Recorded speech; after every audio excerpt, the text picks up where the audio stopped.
నరసరావుపేట రావిపాడు రోడ్డులోని వాగ్దేవి కాలేజీలో Acharya Nagarjuna university women's kho kho పోటీలు నిర్వహించారు. ముందుగా జ్యోతి ప్రజ్వలన చేసి కార్యక్రమాన్ని ప్రారంభించారు. ఈ పోటీలకు యూనివర్సిటీ పరిధిలోని అఫిలియేటెడ్ కాలేజీల గర్ల్స్ టీం పాల్గొన్నాయి. 2 రోజులు 27 మరియు 28 తేదీలలో 2 రోజుల పాటు నిర్వహిస్తున్నట్లు కళాశాల సెక్రటరీ అండ్ కరెస్పాండెంట్ రాయల శ్రీనివాసరావు తెలిపారు.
పది సంవత్సరాల్లో విద్యతో పాటు ఆటలకి ఎక్కువ ప్రాముఖ్యత ఇవ్వడం జరుగుతుంది.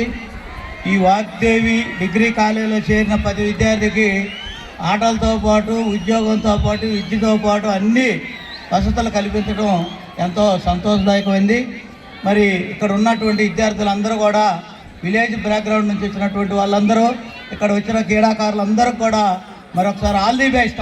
అంటే ప్రతి స్టూడెంట్ మీలా గెలుకుంటే నిజ జీవితంలో వచ్చి ఏ చిన్న సమస్యలు పెద్ద సమస్యలైనా ఎదుర్కొనే శక్తి సామర్థ్యాలు ఉంటాయి అనేది 100% నిజం. కాబట్టి వాటిని బేస్ చేసుకొని ప్రతి విద్యార్థులు కూడా మరి స్పోర్ట్స్ పై ముందుండాలని చెప్పేసి కోరుకుంటున్నాం. ఖోఖో ఇన్ని టీములు రావడం, గర్ల్స్ టీములు రావడం చాలా ఆశ్చర్యం కలిగించింది నాకే. ఎందుకంటే ఉమ్మడి జిల్లాలో 3 జిల్లాలు కలిసినప్పుడు కూడా ఏ రోజు 10 టీములు కన్నా ఎక్కువ రాలా. కృష్ణా, గుంటూరు, ప్రకాశం 3 జిల్లాల నుండి ఉమెన్ ఖోఖో పెడితే 10 టీములు మ్యాక్సిమం రావాలంటే మేము కష్టపడి మరి ఖోఖో కోర్టు చాలా చక్కగా తయారు చేశారు. అద్భుతంగా ఉంది కోర్టు.